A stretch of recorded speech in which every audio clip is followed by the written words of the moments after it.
Eis o navio do medo, navio que fez meu reinado acabar, navio que me arrancou de meu ilê, o navio que fez o meu povo se desesperar.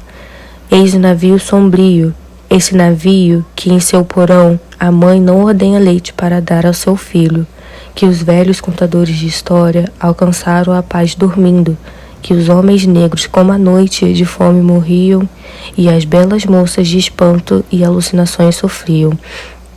Eis o navio terrível, sob esse imenso mar, a barca está a balançar, eu e os meus homens estamos a dançar, sob a sinfonia da orquestra nada angelical. Eis o navio do terror, que amarrava pretos homens e negras mulheres em fila, e os jogam nesse oceano de água fria. Ah, minha vez chegou, amarrada nessa grande corrente estou, para a água eu vou, mas preparado estou? Algo dentro de mim diz que não é para ter medo e que logo cedo terei a minha mineira. Jogada na água eu sou e não entro em desespero. Olho para cima e vejo o navio negreiro, vejo os brancos metidos e meu povo guerreiro. Havia o navio da dor, ele da minha família me tirou. Ele que levou reis, rainhas, príncipes, princesas, toda uma infantaria, crianças que a infância perdia, para ser escravizados no tal novo mundo. O que entendemos como quilombagem é um processo social contínuo de protesto que se desenvolve dentro da estrutura escravista, solapando a histórica, econômica, étnica e socialmente a partir do seu centro. Isto é a produção. Por outro lado, esse processo tem um conteúdo radical, porque nega o escravismo, não apenas na sua base econômica, mas contrapõe-se a ele como unidade permanente de negação ao sistema.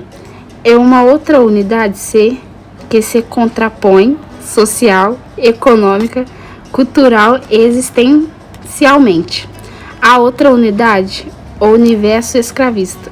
Ela só pode ser entendida, portanto, na sua totalidade e não como uma série de fatos isolados, repetidos na sua singularidade, com êxitos e derrotas particulares que só se esgotam em si mesmas, mas como um contínuo que tem início quando o escravismo é implantado no Brasil e somente termina com a sua derrota, e isto é, com a implantação do trabalho livre. Desta forma, a quilombagem não é só um suceder de quilombos isolados, como uma história atomizada, particular, de cada um, mas um contínuo que só termina com a abolição do sistema escravista colonial. Mesmo sofrendo a iniciativa despedaçadora da ação repressiva do poder senhorial, a quilombagem pode apresentar como saldo a construção de um modelo paralelo de organização todas as vezes que se estruturava em um espaço quilombola, modelo de economia, organização familiar, estrutura militar, região, organização política, distribuição de bem, interação interna, papéis e função social do sexo, forma de lazer e de poder. A quilombagem construiu um universo que pode ser apresentado como elemento de comparação ao outro, ao dominante, ao universo escravista. Nessa visão de totalidade histórica, política, social e cultural, que o universo quilombola pode ser apresentado na sua radicalidade em conforto com outro escravista. Somente na conclusão do ciclo histórico a que eles se comportam é que poderá determinar se ele foi vitorioso ou derrotado. A totalidade da quilombagem é um universo de resistência que funcionou durante todo o tempo histórico, em que vigorou a escravidão e somente desaparece concomitantemente a sua extinção. É por isso que os quilombos isolados só podem ser compreendidos no seu papel histórico e social, se incluindo como eles do processo de lutas e negações ao escravismo que constituiu a quilombagem. A quilombagem é, portanto, um processo permanente que se manifesta durante todo o período escravista e somente termina quando se extingue. Essa é a essência da sua radicalidade, e somente vendo-a dessa maneira. Dessa perspectiva dialética, poderá ser entendida o seu verdadeiro sentido sociológico, político e cultural desvendado. Somente no sentido de totalidade estrutural e dinâmica, a quilombagem pode ser decifrada, compreendida e a sua função sociologia resgatada em todos os níveis do universo escravista. O universo da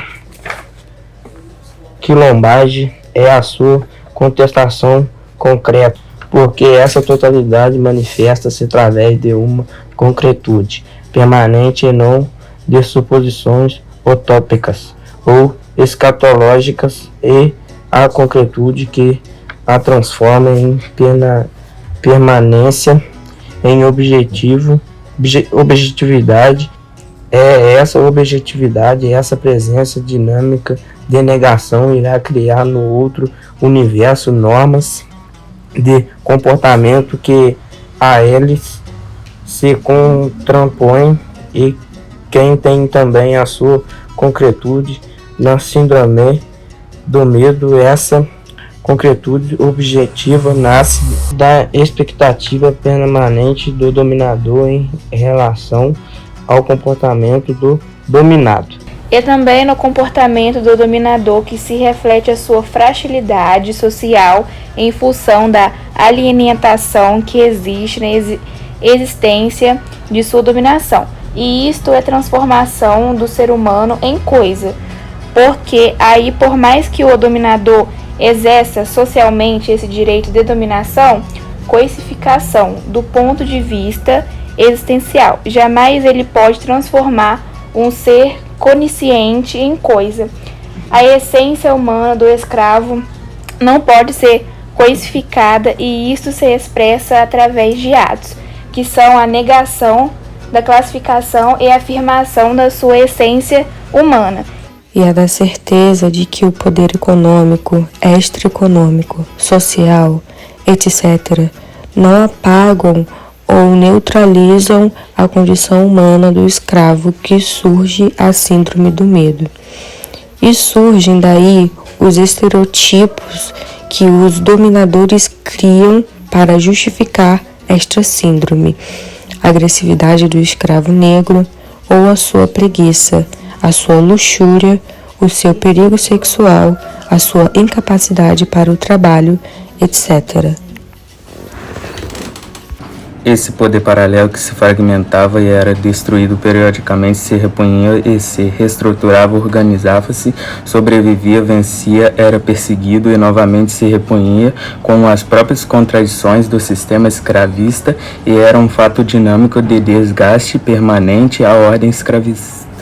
É por isso um poder político-social que se contrapõe ao outro, o poder dos senhores de escravos. O seu poder militar, embora muitas vezes combatido, se rearticulava, e na conclusão do processo foi aquela força que mais atuou e demonstrou eficiência.